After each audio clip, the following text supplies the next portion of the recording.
Hello everyone, welcome back to the channel. ITR file करते समय schedule other sources में कौन कौन सी इनकम रिपोर्ट करते हैं, इस वीडियो में आज हम बात करने वाले हैं। तो आप कोई भी आईटीआर फॉर्म यूज़ करें 1, 2, 3 या 4, शेड्यूल अदर सोर्सेस कॉमन है, सभी में आपको दिखता है। शेड्यूल अदर सोर्सेस में इनकम रिपोर्ट करने से पहले आपको अपनी AIS ओपन करनी है और 26AS ओपन करना है। यहाँ पे हमने ओपन किया हुआ है TIS, that is tax payer information summary, और इसे आपको डाउनलोड यदि करना है तो आप AIS वाले सेक्शन में जाकर के इसको डाउनलोड कर सकते हैं।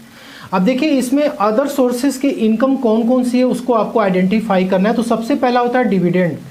यदि आप किसी भी कंपनी के शेयर्स को आपने खरीदा हुआ है, आप उसको होल्ड करके रखे हुए हैं, वो कंपनी आपको time to time dividend pay करती है, तो वो क्या करती है, यहाँ पे अपडेट करती है। तो कभी कभी ये डिविडेंड की इनकम 5000 रुपीज़ के ऊपर यदि क्रॉस कर जाती है तो उस केस में TDS डिडक्ट होता है। तो TDS कटा हो या ना कटा हो, डिविडेंड की इनकम यहाँ पे दोस्तों रिपोर्ट होती है। इसके बाद दूसरा आता है इंटरेस्ट फ्रॉम सेविंग बैंक। आपके ऑल ओवर इंडिया में जितने भी सेविंग अकाउंट्स हैं उसकी जो इंटरेस्ट इनकम होती है वो आपके पैन नंबर पे दोस्तों रिपोर्ट होती है कंसोलिडेटेड बेसिस पे, और आपको यहाँ पे टोटल अमाउंट दिख जाता है। थर्ड होता है यहाँ पे इंटरेस्ट फ्रॉम डिपॉजिट। अब देखिए, इस डिपॉजिट में कई तरीके के डिपॉजिट आते हैं, जैसे कि बैंक हो गया, पोस्ट ऑफिस हो गया या कोऑपरेटिव बैंक हो गया, जहाँ पर कि आपने FD करा रखी है। रिकरिंग डिपॉजिट हो सकता है, किसान विकास पत्र हो सकता है, या फिर दोस्तों NSC हो सकती है, या फिर सीनियर सिटीजन सेविंग स्कीम्स में कुछ आपने कराया होगा। सभी के इंटरेस्ट यहाँ पे एक्यूमुलेटेड बेसिस पे क्या होते हैं, रिपोर्ट किए जाते हैं। और इसके अलावा दोस्तों इंटरेस्ट फ्रॉम अदर्स में जब आप आते हो तो इसमें आपको, जैसे आपने किसी कंपनी के बॉन्ड खरीदा हुआ है, डिबेंचर्स हो गया, उस पर जो भी इंटरेस्ट आपको मिलती है वो यहाँ पे रिपोर्ट होती है। इसके बाद नेक्स्ट आता है यहाँ पे बिजनेस रिसीट्स। अब देखिए, बिजनेस रिसीट्स में 2 सेक्शन होते हैं जो कि बहुत ही इंपॉर्टेंट होते हैं। पहला होता है सेक्शन 194H और दूसरा होता है सेक्शन 194D। सेक्शन 194H में कमीशन और ब्रोकरेज आती है और सेक्शन 194D में भी कमीशन की इनकम आती है। दोस्तों सेक्शन 194H में वो कमीशन और ब्रोकरेज आते हैं जो कि बिजनेस ट्रांजैक्शंस करने पे आपको मिलते हैं। अब क्या क्या बिजनेस ट्रांजैक्शंस आप करते हैं जिसके वजह से कि आपको कमीशन या ब्रोकरेज मिलती है, उसके एग्जांपल को हम अभी देखेंगे। लेकिन इसमें इंश्योरेंस की जो कमीशन होती है वो इंक्लूड नहीं होती है। तो सेक्शन 194D में जो कमीशन मिलता है वो इंश्योरेंस बिजनेस पे मिलता है। अब देखिए, इंश्योरेंस बिजनेस भी कई तरीके का हो सकता है, जैसे लाइफ हो सकता है, हेल्थ हो सकता है, मोटर व्हीकल का इंश्योरेंस हो सकता है, या फिर अदर्स जो भी इंश्योरेंस आप कराते हो उस पर जो कमीशन आपको मिलता है वो सेक्शन 194D में उस पर TDS डिडक्ट किया जाता है, वो इसमें कवर्ड होता है। ठीक है। अब दोस्तों यहाँ पे क्या है कि इन दोनों का ही जो प्रोविज़न है ITR में वो अलग अलग है। यदि आप 194D में आपका TDS कटा हुआ है तो उस केस में आपको ITR 3 फाइल करना है, क्योंकि आप एक प्रकार का बिजनेस कर रहे हैं। ठीक है। लेकिन यदि सेक्शन 194H में यदि आपका TDS कटा है तो वो आप ITR 2 ITR 3 किसी में भी इसकी रिपोर्टिंग कर सकते हैं, शेड्यूल्स अदर सोर्सेस में। दोस्तों सेक्शन 194H में जो भी कमीशन और ब्रोकरेज आपको मिलती है उस, तो पहला एग्जांपल है रियल इस्टेट एजेंट। आप किसी प्रॉपर्टी को आप रेंट पे उठवा रहे हो या फिर आप उसको सेल करा रहे हो और आप उसके बदले में कमीशन अर्न कर रहे हो। इसके बाद ये कि शेयर से रिलेटेड जो भी ट्रांजैक्शंस करते हैं लोग, उसके लिए ब्रोकरेज पे किया जाता है। और नॉर्मली यहाँ पे क्या होता है कि बहुत सारे लोग किसी भी स्टॉक ब्रोकिंग प्लेटफॉर्म से जुड़ करके रेफरल कमीशन अर्न करते हैं, वो भी सेक्शन 194H में कवर्ड होता है। इसके बाद किसी भी कंपनी के बिहाफ पे आप क्या कर रहे हो, आप सेल्स एजेंट बन करके काम कर रहे हो, उस कंपनी के गुड्स को आप सेल करवा रहे हो, कंपनी आपको कमीशन पे कर रही है, वो भी सेक्शन 194H में कवर्ड होता है। इसके बाद दोस्तों किसी भी पर्सन को यदि लोन लेना है और आप लोन एजेंट की तरह आप काम करते हो जिससे कि वो लोन अरेंज हो सके उस पर्सन को, उसके लिए आपको ब्रोकरेज पे किया जा सकता है। कोई भी एयर टिकट हो या ट्रेवल के पैकेजेस जो कि आप उसको मीडिएटर बन करके, एजेंट बन करके आप क्या कर रहे हो, उसकी बुकिंग करवा रहे हो, अरेंज करवा रहे हो, तो उस केस में आपको कमीशन पे किया जा सकता है। और इसके बाद बायर और सेलर्स के बीच में आप क्या करते हो, डील कराते हो किसी पर्टिकुलर गुड्स के लिए, तो उस केस में भी आपको ब्रोकरेज पे किया जाता है। और नेक्स्ट यहाँ पे होता है एडवर्टाइजिंग एजेंसी, जो कि एडवर्टाइजिंग सर्विसेज को फैसिलिटेट करवाती है। मतलब कि इंटरमीडियरी बन करके एडवर्टाइजिंग से रिलेटेड प्रोडक्ट के लिए या फिर किसी और पर्पस के लिए अरेंज कराती है, तो उसके बदले में जो कमीशन मिलता है। और नेक्स्ट यहाँ पे है कि आप लीड जनरेशन कराते हो या सेल्स प्रमोशन के लिए आप क्या कर रहे हो, मार्केटिंग एजेंट की तरह आप काम कर रहे हो, इसमें भी कमीशन मिलता है। Clearing and forwarding agent in logistic and supply chain transaction. और नेक्स्ट है कि brokerage paid for commodity related transactions. दोस्तों यहाँ पे जो भी आपने एग्जाम्पल देखा वो सेक्शन 194H के एग्जाम्पल है। यदि आप अकेजनली मतलब कभी कभार आपका काम कुछ और है और आप जो है पार्ट टाइम में ये सब काम आप कर रहे हैं और बदले में आपको ब्रोकरेज या कमीशन मिल रही है, तो आप सिंपली जो भी आप ITR फाइल करते हैं 1, 2, 3 या फिर 4, उसमें आप अदर सोर्सेस में इसको रिपोर्टिंग कर सकते हैं। लेकिन यदि आपका एक बिजनेस ही है, आप 24 आवर्स आपका ये आपने कोई कंपनी बना रखी है, प्रोप्राइटरशिप, पार्टनरशिप, और आप ये काम कर रहे हो एजेंट का, ठीक है, तो ऐसे केस में ये आपके जो भी ट्रांजेक्शन्स हो रहे हैं आपके द्वारा, उसके बदले में आपको ब्रोकरेज कमीशन मिल रही है, तो दोस्तों ये आपकी बिजनेस इनकम मानी जाएगी और आपको इसके लिए ITR 3 में रिपोर्टिंग करना होगा।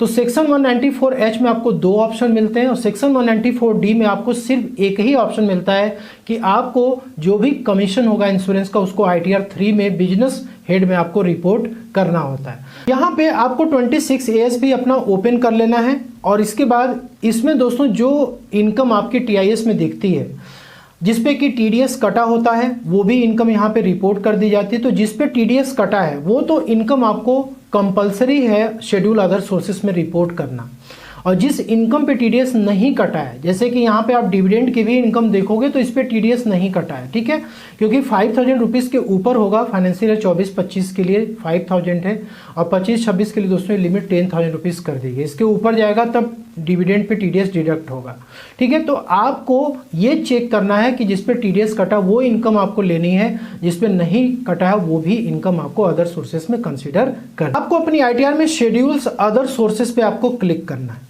और यहाँ पे देखिए मैंने आपको शुरू में बताया था कि कुछ इनकम आपकी होती है जो कि नॉर्मल रेट से टैक्सेबल होती है, कुछ इनकम होती है जो कि स्पेशल रेट से टैक्सेबल होती है।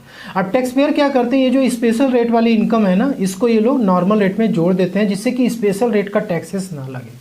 और यहीं पे दोस्तों डिपार्टमेंट क्या करता है, आपको नोटिस जारी करता है, या फिर आपकी ITR को प्रोसेस करेगा तो डिमांड के साथ प्रोसेस कर सकता है, या फिर आपको TDS जो स्पेशल रेट का कटा है वो आपको इशू ही नहीं करेगा। तो बहुत सारे प्रॉब्लम्स आ सकते हैं, इसलिए आपको स्पेशल रेट की इनकम को स्पेशल रेट में दिखाना है, नॉर्मल की नॉर्मल रेट में दिखानी है। तो सबसे पहले आपको क्या करना है, नॉर्मल रेट की इनकम पे क्लिक करना है, यहाँ पे आपको एडिट पे जाना है। अब देखिए यहाँ पे कुछ इनकम जो होती है ये आपकी AIS TIS से प्री फिल्ड होकर के आती है। तो सबसे पहला डिविडेंड की इनकम। अब देखिए डिविडेंड में 3 कैटेगरी है यहाँ पर, ठीक है। पहली कैटेगरी है जो कि एक नॉर्मल पर्सन के ऊपर, जो कि डोमेस्टिक कंपनी से डिविडेंड आपको मिलती है, आपने किसी कंपनी के शेयर्स को बाई किया हुआ है, होल्ड किया हुआ है, तो ये डिविडेंड आपकी प्री फिल्ड होकर आ जाती है। सेकेंड होता है dividend income under section 222E। अब दोस्तों ये बेसिकली कंपनी के केस में एप्लीकेबल होता है। और थर्ड होता है dividend income under section 222F। अब देखिए ये इंपॉर्टेंट है, यदि आपका कोई भी शेयर बाईबैक हुआ है, कंपनी ने शेयर्स को बाईबैक किया हुआ है, तो जो भी आपको यहाँ पे प्रॉफिट हो रही है दोस्तों उसको यहाँ पे डिविडेंड इनकम की तरह ट्रीट किया जाता है।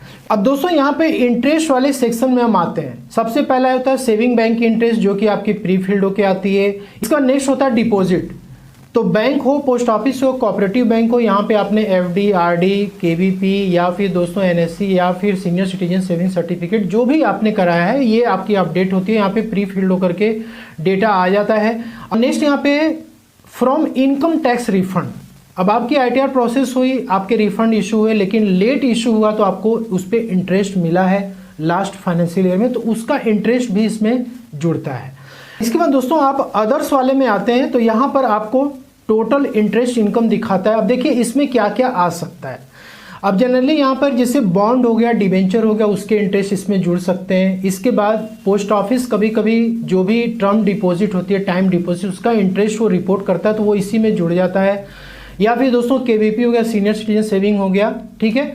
और इसके अलावा जो भी आपके सेक्शन 194H के जो कमीशन और ब्रोकरेज हैं वो भी आप इसमें शो कर सकते हो, ठीक है। और नेक्स्ट यहाँ पे rental income from machinery, plant, buildings.